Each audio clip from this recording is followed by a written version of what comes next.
Hello guys, कैसे हैं आप सभी लोग। बहुत बहुत स्वागत है आप सभी का मेरे यूट्यूब चैनल पर। तो बने रहें आप मेरे साथ सुनी अनसुनी कहानी पर। तो चलिए आज की कहानी हम शुरू करते हैं। आज की कहानी का नाम है कबूतर और मधुमक्खी की कहानी।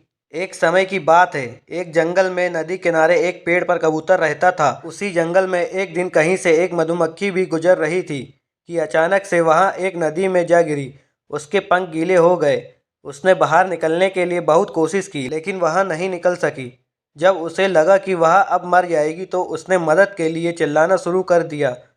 तभी पास के पेड़ पर बैठे कबूतर की नज़र उस पर पड़ गई।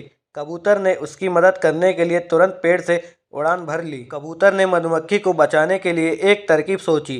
कबूतर ने एक पत्ते को अपनी चोंच में पकड़ा और उसे नदी में गिरा दिया। वहाँ पत्ता मिलते ही मधुमक्खी उस पर बैठ गई। थोड़ी ही देर में उसके पंख सूख चुके थे। अब वहाँ उड़ने के लिए तैयार थी। उसने कबूतर को जान बचाने के लिए धन्यवाद बोला।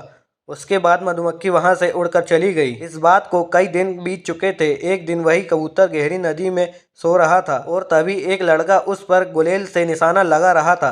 कबूतर गहरी नींद में था, इसलिए वहाँ इस बात से अनजान था। लेकिन उसी समय वहाँ से एक मधुमक्खी गुजर रही थी, जिसकी नज़र उस लड़के पर पड़ गई।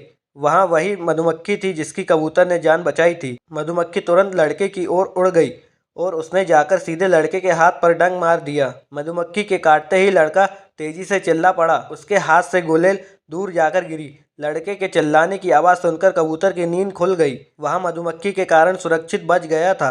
कबूतर सारा माजरा समझ गया था। उसने मधुमक्खी को जान बचाने के लिए धन्यवाद बोला और दोनों जंगल की ओर उड़ गए। कहानी से सीख। इस कहानी से यहाँ सीख मिलती है कि हमें मुसीबत में फंसे व्यक्ति की मदद ज़रूर करनी चाहिए।